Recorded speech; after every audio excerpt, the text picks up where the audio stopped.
नाज़रीन, Israeli media ने report किया है कि ईरान जो है वो वेरी हाई रेट के ऊपर बैलिस्टिक मिसाइल की प्रोडक्शन जो है वो कर रहा है। अच्छा, दूसरी तरफ बड़ी दिलचस्प खबर यह है कि इजराइल ने वेस्टर्न ऑफिशियल्स के थ्रू ईरान को यह मैसेजेस भिजवाए हैं कि हम कोई दोबारा जंग नहीं चाहते हैं, और यह कहा कि हम दोबारा जो है वो ईरान पर अटैक नहीं करेंगे। और वेरी इंटरेस्टिंगली ईरान ने आगे से क्या जवाब दिया। ईरान ने कहा कि यह डिसेप्शन है, यह धोखा है, हम इस पर एतबार नहीं करते, इजराइल की बातों पर हमें कोई एतबार नहीं है, और हम भरपूर अंदाज के अंदर जब जंग की तैयारी कर रहे हैं। दूसरी तरफ नाज़रीन, हिजबुल्लाह के हवाले से ये रिपोर्ट सामने आ रही है कि Hezbollah is very close to respond to Israel. अब आप देखें कि पिछले कई महीनों से इजराइल का अग्रेशन जारी है, खासकर पिछले हफ्तों में तो इसमें बहुत ज्यादा एस्केलेशन हुई है। अभी पिछले कुछ घंटों में भी बहुत बड़े हमले लेबनान पर हुए हैं, फिर बेरूत पर जो उन्होंने असैसिनेशन की है, तो तमाम red lines Israel already cross कर चुका है। और हिजबुल्लाह अब आप देखें तो पिछले कई हफ्तों से वो एक बात अपनी स्टैब्लिश कर रहे हैं, वो बता रहे हैं कि कैसे लेबनीज गवर्नमेंट के कमजोर स्टांस की वजह से उन्हें अब रिस्पॉन्ड करना है। तो वो एक पूरा अपना जो मुकदमा है वो बिल्ड कर रहे हैं, अपना एक नैरेटिव बिल्ड कर रहे हैं रीजन के सामने, दुनिया के सामने और लेबनान के लोगों के सामने कि इजराइल जो है वो पूरे लेबनान पर हमलावर है, और इजराइल को रोकने के लिए जो मुआहदा हुआ था उस पर इजराइल ने कभी अमल दरामद नहीं किया। और लेबनीज गवर्नमेंट जो है वो प्रिंसिपल स्टांस लेने से और एक करेजियस स्टांस लेने से कासिर है। तो रिपोर्ट्स के मुताबिक हिजबुल्लाह इज वेरी क्लोज कि वो रिस्पॉन्ड जो है वो करने जा रही है। सीरिया में कुछ ऐसा हुआ है कि इजराइल में खलबली मची है। नाज़रीन, सीरिया में दमिश्क के अंदर मिलिट्री परेड हुई है, और ये पहली मिलिट्री परेड है जब से अल-शरा आए हैं। तो दमिश्क के अंदर इस मिलिट्री परेड के अंदर, जिसमें खुद अल-शरा भी मौजूद थे, सीरियन आर्मी ने कुछ स्लोगन्स लगाए हैं जिसमें इजराइल जो है वो बिल्कुल हिल के रह गया है, और उनकी हंगामी मीटिंग इस परेड के बाद हुई है। सीरियन आर्मी के सोल्जर्स ने इसमें ये स्लोगन्स लगाए कि O Gaza we are coming for you. Syrian army ने, अल-शरा की आर्मी ने ये स्लोगन लगाया कि ओ गजा हम तुम्हारी मदद के लिए आ रहे हैं। इसके बाद इजराइल के अंदर जो है हंगामी मीटिंग हुई है, और जर्मनी जो है वो मोस्ट पावरफुल आर्मी बनाने जा रहा है। ओवरऑल यूरोप जो है, यूरोपीय यूनियन, वो प्लेनेट अर्थ की one of the most powerful army वो बनाने का इरादा रखता है, और बरे आजम यूरोप के अंदर इसकी आर्मी सबसे पावरफुल होगी। तो जर्मनी जो है वो ये समझता है कि उसकी आर्मी सबसे पावरफुल होगी, और इस डायरेक्शन में वो आगे बढ़ रहा है। आज जर्मनी से ये खबर सामने आ रही है कि जर्मनी ने 52 बिलियन यूरोस का जो बजट है वो मुख्तस किया है, डिफेंस बजट। ये जर्मनी की हिस्ट्री का सबसे बड़ा बजट है, जर्मनी की हिस्ट्री का सबसे बड़ा बजट है। तो वो इससे पहले वो स्पेस के लिए उन्होंने एक बजट मुख्तस किया, वो उनकी स्पेस के हवाले से सबसे बड़ा बजट है। और यानी 4th नंबर पर वो आ गए। अमेरिका, चाइना और रशिया के बाद जर्मनी सबसे ज्यादा स्पेस में खर्च कर रहा है, और आज डिफेंस बजट में वो अपनी कंट्री की हिस्ट्री में सबसे बड़ा बजट जब लेकर आ गए। तो तेजी के साथ जर्मनी जब एक बड़ी आर्मी बनाने की तरफ जब बढ़ रहा है, तो जाहिर है कि ये मिलिटराइजेशन एक मकसद को सामने रखकर हो रही है, और वो मकसद क्या है? वो मकसद है रशिया के साथ बरह रास्त जंग करना। अच्छा, एक बड़ी दिलचस्प बात यह है कि जर्मनी का रद्देमल सामने आ रहा है जो ट्रंप की नई नेशनल सिक्योरिटी पॉलिसी है। जर्मनी ने इस पॉलिसी को अनएक्सेप्टेबल करार दिया है, रशिया ने इस पॉलिसी को वेलकम किया है, जर्मनी जो कि अमेरिका का इत्तेहादी है उसने इसको अनएक्सेप्टेबल करार दिया है। अच्छा, बाकी जो यूरोपियंस हैं वो खामोश हैं, देख रहे हैं, कह रहे हैं अच्छी बात है, अमेरिका हमारा इत्तेहादी है, ये वो सारी बातें वो कर रहे हैं। लेकिन अगर खुलकर किसी ने इस पर, चूंकि यूरोप को ये पॉलिसी अच्छी तो नहीं लगी, तो जर्मनी ने कहा है ये अनएक्सेप्टेबल है। ये बहुत बड़ी बात है कि जर्मनी कह रही है अनएक्सेप्टेबल, और रशिया वेलकम कर रहा है। ये भी टाइम वैसे देखना था। और इसी दरमियान थाईलैंड और कंबोडिया से खबर यह है कि जो कैजुअलिटीज के नंबर्स हैं वो बहुत ज्यादा बढ़ रहे हैं, जो कि एक मेजर वॉर की तरफ इनको लेकर जा सकते हैं। अच्छा, और वेनेजुएला से भी खबर सामने आ रही है। एसोसिएटेड प्रेस की रिपोर्ट के मुताबिक देयर इज पॉसिबिलिटी कि वेनेजुएला के अंदर ट्रंप फौजें उतार सकते हैं, यानी इसकी पूरी पॉसिबिलिटी जो है वो एग्जिस्ट करती है। इसको यह नहीं कहा जा सकता कि नहीं नहीं वो तो वहां फौजें नहीं भेजेंगे, बस हाइब्रिड और साइकोलॉजिकल वॉर होगी। नहीं, वो फौजें उतार सकते हैं, इसकी पूरी पॉसिबिलिटी है।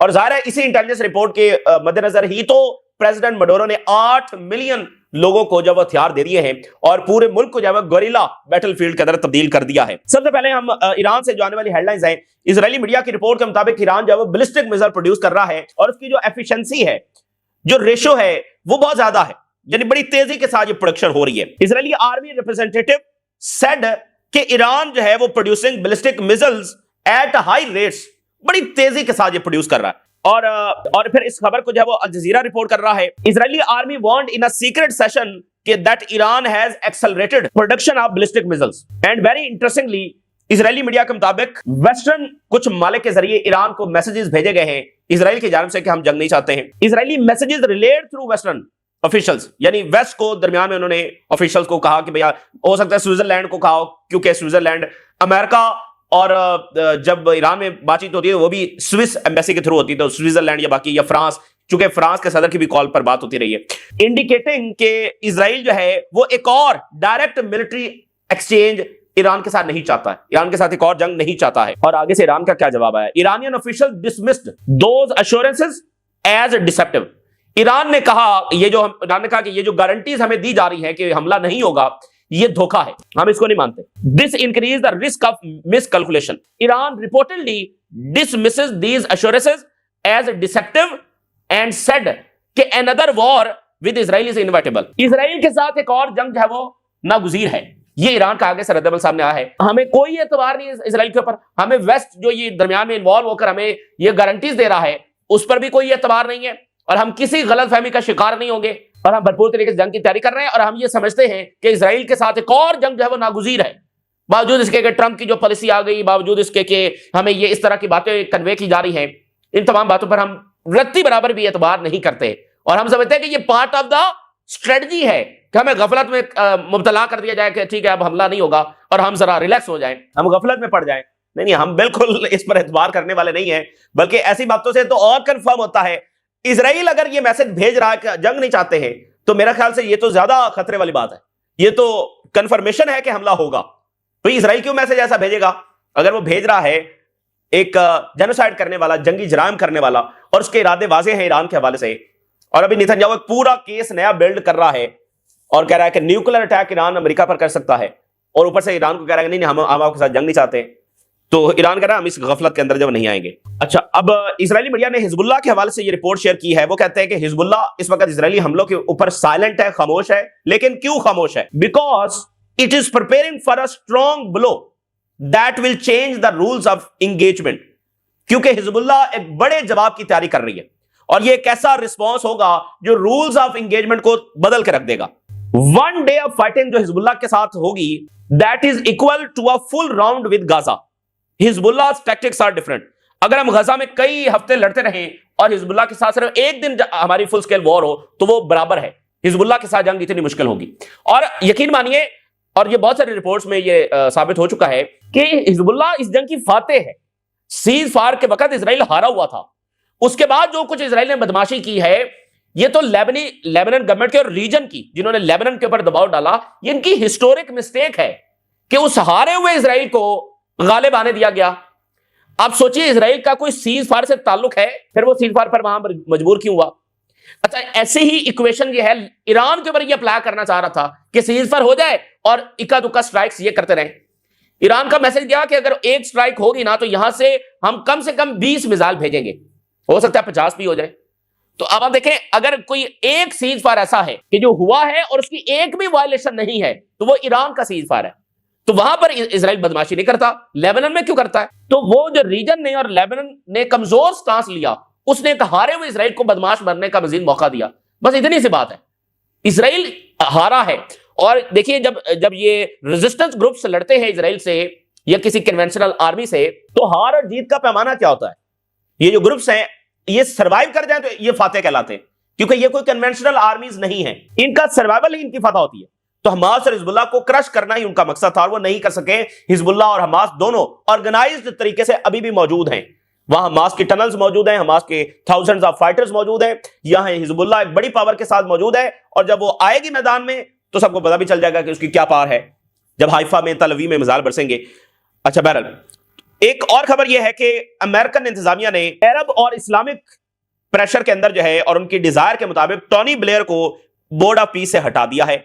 Blair dropped from Trump Gaza board but may join executive committee, जो यानी सबसे ऊपर वाली अथॉरिटी होगी बोर्ड ऑफ पीस, उसमें से हटा दिया। मेरे ख्याल से ये कोई इतनी इंपॉर्टेंट बात नहीं है। ब्लेयर जैसे बंदे कोई आ गए, निकाल दिए गए, ऊपर वाले बोर्ड से नीचे वाली कमेटी में दाखिल कर दिए गए, तो ये इससे यानी जो अरब पार्टनर्स हैं या मिडिल ईस्ट के इत्तेहादी अमेरिका की, वो सेटिस्फाई तो हो सकते हैं, या वो ये बता सकते हैं कि देखिए हम कैसे अमेरिका से बातें मनवा रहे हैं, लेकिन इसका रियलिटी से कोई ताल्लुक नहीं है, इससे कोई फर्क नहीं पड़ता है, ठीक है ना। और टोनी ब्लेयर जैसा बंदा, इसने इराक के अंदर लाखों लोग जो मारे गए हैं उसका ये जिम्मेदार है। तो मतलब टोनी ब्लेयर आ गया तो नहीं आ गया, तो इससे क्या फर्क पड़ता है? क्या बुनियादी गजा के हवाले से पॉलिसी बदल गई है? तो वो तो नहीं बदली है कि फलस्तीनियों की हालत बदल गई है? वो तो नहीं बदली है। क्या इसराइल के इरादे फॉर डिस्प्लेसमेंट बदल गए? वो तो नहीं बदले हैं। क्या गजा पर बमबारी रुक गई है? वो तो नहीं रुकी है। टोनी ब्लेयर आ गया, चला गया। तो इस खबर को सिर्फ शामिल करने का मकसद यह है कि ये एक बड़ी सिस्टमैटिक गेम है जो खेली जाती है कि मिडिल ईस्ट के मुल्क समझते हैं कि देखें हमने ये बात मनवा ली। अभी आप देखें उनके मीडिया बड़ी बड़ी हेडलाइंस लगा रहा होगा, अरब और ओआईसी कंट्रीज के प्रेशर में टोनी ब्लेयर को निकाल दिया गया। ये बड़ी बड़ी खबरें वो लगा रहे होंगे, लेकिन ये बस एक, अब देखें ना, ये इससे भी अगली बात हो सकती है। टोनी ब्लेयर को शामिल ही इसलिए किया गया हो कि मिसाल के तौर पे कल को हम इसको निकाल देते हैं तो हम मिडिल ईस्ट के पार्टनर्स को कह सकते हैं कि देखें आपके कहने पर हमने एक बात तो मान ली।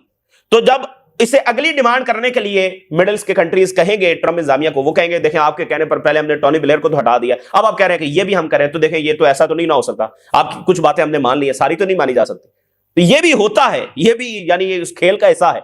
कुछ को वैसे ही शामिल कर लिया जाता है कि इनको हटाना ही है, तो असल जो बात है ताकि उसकी तरफ बात ही ना आए। हेरेंस ये लिख रहा है कि ट्रंप जो है वो पुश कर रहे हैं कि सेकंड फेज की तरफ जाया जाए, नेतन्याहू को वो पुश कर रहे हैं, और जिसमें इजराइल का विड्रॉ होगा फ्रॉम द गाजा स्ट्रिप। तो कुछ कह नहीं सकते, ट्रंप इंतजामिया पुश कर रही है, इसमें क्या रियलिटी है क्या नहीं है, लेकिन ये खबरें छप रही हैं कि ट्रंप सेकंड फेज की तरफ लेकर जा रहे हैं जिसमें इजराइल विड्रॉ करेगा। अच्छा, हमास ये कह रही है कि गजा में हमारे लोगों के ऊपर जो वॉर ऑफ एक्सटर्मिनेशन है, जो जेनोसाइड है, वो उसी तरह से जारी है। मल्टीपल टूल्स अभी भी इस्तेमाल किए जा रहे हैं, अभी भी मुकम्मल मुहासरा है, और जो शेल्टर्स हैं, जो फूड है, मेडिसिन है, उनकी एंट्री अभी भी नहीं की जा रही। तो हमारे लोग जो है वो मुश्किल में है। सीरिया में जनाब अली परेड हुई है जिसमें उन्होंने पहली परेड है, अल-शरा मौजूद थे, दमिश्क में हुई। सीरियन आर्मी ने पहली बार ये नारे लगाए कि O Gaza we are coming for you. तो उधर इजराइल जो है वो लड़खड़ाया काफी, क्योंकि देखें सीरिया फिर सीरिया की भी एक तारीख है, और अगर यहां से ये जंगजू गुलान हाइट्स की तरफ आ गए ना तो इजराइल को समझ भी नहीं आनी है कि हुआ क्या है। ये तो अगलों की कमजोरी का सिर्फ फायदा उठाते हैं। अभी तक तो शाम ने गोली भी नहीं चलाई है जवाब में। तो ऑन पेपर शाम की आर्मी और इजराइल की आर्मी का कोई कंपैरिजन नहीं है। इजराइल बहुत ताकतवर है, लेकिन वो ताकत आपने हिजबुल्लाह के खिलाफ ही देखी है, और हमास के खिलाफ 1 लाख के करीब इनकी कैजुअलिटीज हो चुकी है। तो अगर वो जंगजू, क्योंकि उन्होंने गोरिल्ला वॉर लड़नी है, अगर उन्होंने इधर का रुख कर लिया ना तो इनको समझ भी नहीं आनी। तो अब उन्होंने वहां पर गजा की, चूंकि जो नई गवर्नमेंट आई उसने ना गजा की कभी बात की है ना फलस्तीनियों की है। अभी 2 दिन कबल अल-शरा ने पहली बार गजा के हक में बात की, फलस्तीनियों के हक में बात की, और ऊपर से ये फिर गजा के लिए नारे लग गए, और आर्मी कह रही है कि Gaza we are coming for you. तो पिछले कुछ घंटों में हंगामी मीटिंग इजराइल की सिक्योरिटी एस्टेब्लिशमेंट की हुई है, जिसमें सीनियर इजरायली ऑफिशियल जो है उन्होंने हिस्सा लिया, और इस स्लोगन्स के हवाले से डिफरेंट मेजर्स लेने का उसमें फैसला हुआ है, जिसमें क्या है, शार्प मैसेजेस जब वो सीरिया को कन्वे किए जाएंगे, बड़ा गुस्सा किया जाएगा कि, और सीरिया से ये डिमांड किया जाएगा कि ऐसे स्लोगन्स को कंडेम किया जाए। और इजराइल कह रहा है कि हम सीरिया की जो रिजीम है उस पर ट्रस्ट नहीं करते हैं, हम उनके एक एक इकदाम को सस्पिशन के साथ देखते हैं। वेरी इंटरेस्टिंग, कहते हैं हमें सीरिया की रिजीम पर ट्रस्ट नहीं है। अच्छा, थाईलैंड और कंबोडिया में जो कैजुअलिटीज नंबर है वो बहुत ज्यादा बढ़ गए हैं, जिससे एक बड़ी जंग छिड़ने का खतरा है। 4 सोल्जर्स थाईलैंड के मारे गए हैं, 68 जख्मी हैं। बहुत बड़े नंबर्स हैं, 4 फौजी मारे जा चुके हैं, 68 जख्मी हैं, और 4 लाख लोग इवैक्यूएट कर चुके हैं। अब तादाद हजारों से लाखों में जा चुकी है, 4 लाख लोग इवैक्यूएट कर गए हैं। और उधर कंबोडिया के 9 सिविलियंस मारे गए हैं और 20 जख्मी हैं, और 20,000 से ज्यादा लोग इवैक्यूएट कर चुके हैं। तो वहां पर यानी कि किसी भी वक्त कुछ भी हो सकता है। फ्रांस, ऑस्ट्रेलिया, इनकी स्टेटमेंट्स आई हैं कि सीजफायर और ये वो कशीदगी कम होनी चाहिए, ये सारी बातें उनकी हुई हैं। 4 हारे हुए लोगों की लंदन के अंदर मुलाकात हुई है, ये भी वक्त देखना था यूरोप ने। ज़ेलेंस्की, चांसलर मैक्रॉन और बरतानिया के प्राइम मिनिस्टर, उनकी मुलाकात हुई, और फैसला क्या है, 0/0। नतीजा क्या है, 0/0। कुछ देखें, ये बड़ा इंपॉर्टेंट टाइम होता है। जो इख्तियार वाले हैं ना, जो दुनिया पर हुक्मरानी कर रहे हैं, जब उनके फैसले की पावर उनके पास नहीं ना रहती, ये बड़ा उनके लिए ह्यूमिलिएशन का टाइम होता है। इस वक्त यूरोप एक ऐसी कंडीशन में है जो फैसला साजी की पोजीशन से निकल गया है। यूक्रेन यूरोपियन कॉन्टिनेंट में है, पैसा बहुत बर्बाद किया यूरोप ने, इस जंग ने यूरोप का नक्शा बदल के रख दिया है, और फैसला साजी में यूरोप है ही नहीं। तो अब आप देखें जी, 4 लोग मुलाकात कर रहे हैं, सबसे इंपॉर्टेंट तरीन लोग यूरोप के। बात क्या हुई है, कहते हैं कि यूक्रेन की सपोर्ट बढ़ाने की जरूरत है, और रशिया पर इकोनॉमिक प्रेशर बढ़ाने की जरूरत है, और रशिया की जो इकोनॉमी है वो बहुत ज्यादा सफर कर रही है, बड़ी मुश्किल में आ गई है, तो हमें और इकोनॉमिक प्रेशर, यानी वही घिसी पिटी बातें जो पहले दिन से 2022 से यही जारी है कि रशिया पर इकोनॉमिक प्रेशर बढ़ाओ, सैंक्शन लगा दो तो रशिया कोलैप्स हो जाएगा। आज उनकी वही बातें, रशिया 3 साल सर्वाइव कर गया, उल्टा इनका बुरका से निकल गया। आज उनकी बातें वही की वही है, इकोनॉमिक प्रेशर जब वो बढ़ाया जाए तो इससे बड़ी कोई शिकस्त उनके लिए हो नहीं सकती है। अच्छा, जर्मनी ने अप्रूव किया है 52 बिलियन यूरोस बजट, ये एनुअल बजट है उनका और ये उनकी हिस्ट्री का सबसे बड़ा बजट है, जिसमें इक्विपमेंट्स हैं, व्हीकल्स हैं, एयर डिफेंस है जो इजराइल के साथ मिलकर वो बनाएंगे। $4 बिलियन के करीब ये डील हुई है इजराइल के साथ। एयर डिफेंस है और Germany advance its goal to build Europe strongest conventional arm forces. Europe की सबसे पावरफुल आर्मी जर्मनी बनाने जा रहा है। ओवरऑल यूरोपियन कॉन्टिनेंट जो है वो प्लेनेट की one of the powerful army, जो चाइना के बराबर हो, अमेरिका के बराबर हो, रशिया के बराबर हो। और कॉन्टिनेंट में कौन लीड कर रहा होगा? भाई लीडर भी तो होना चाहिए ना। तो ये बर्तानिया चूंकि यूरोपीय यूनियन में नहीं है, हो सकता है वो आ जाए। तो बर्तानिया, फ्रांस में से और जर्मनी में से कौन लीड करेगा मिलिटरीली?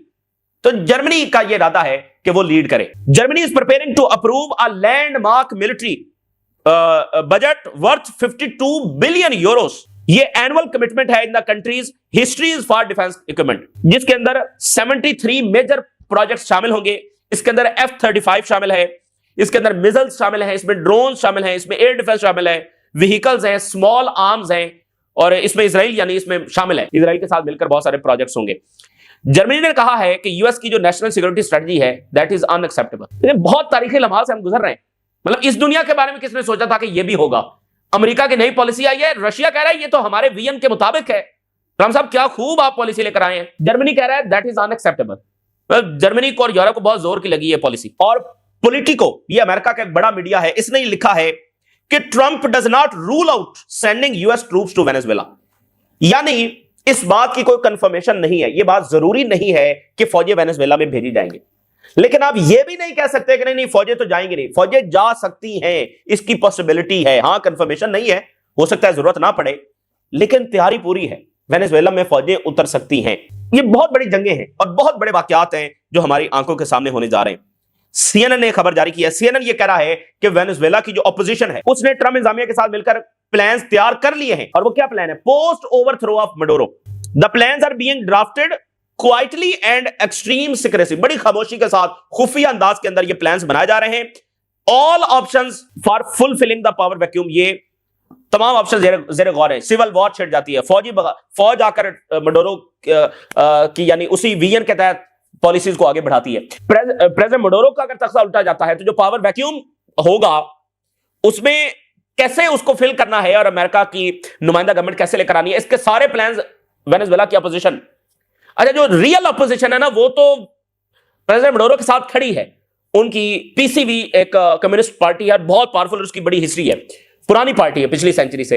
अच्छा, वो जो सारी पार्टीज है जो रियल अपोजिशन है वो तो वेनेजुएला के साथ खड़ी है, वो तो अमेरिकन इस सारी इंटरवेंशन के खिलाफ है। तो ये वैसे कौन सी अपोजिशन है? ये वही अपोजिशन है जो मरिया कोरिना, जिनको नोबेल पीस प्राइज मिला, वो मुल्क से फरार है। तो ये वो वाली अपोजिशन है और ये मिलकर प्लान बना रहे हैं प्रेसिडेंट मडोरो को ओवरथ्रो करके कैसे अपनी गवर्नमेंट वहां पर इंस्टॉल करनी है। बड़ी खुफिया सिक्रेसी के साथ ये प्लान्स बन रहे हैं। आने वाला एक एक दिन बहुत ही फैसलाकुन साबित होगा। बहुत सारी जंगें हमारे सामने हैं, छिड़ रही हैं और कोई जंगें अचानक कुछ भी किसी भी वक्त छिड़ सकती हैं। साउथ एशिया में भी तो हालात अच्छे नहीं है। तो ये इस वक्त की ताजा तरीन सूरत हाल जो आपके साथ शेयर किया, आपने राज और करें। इजाजत दीजिए, अल्लाह हाफिज।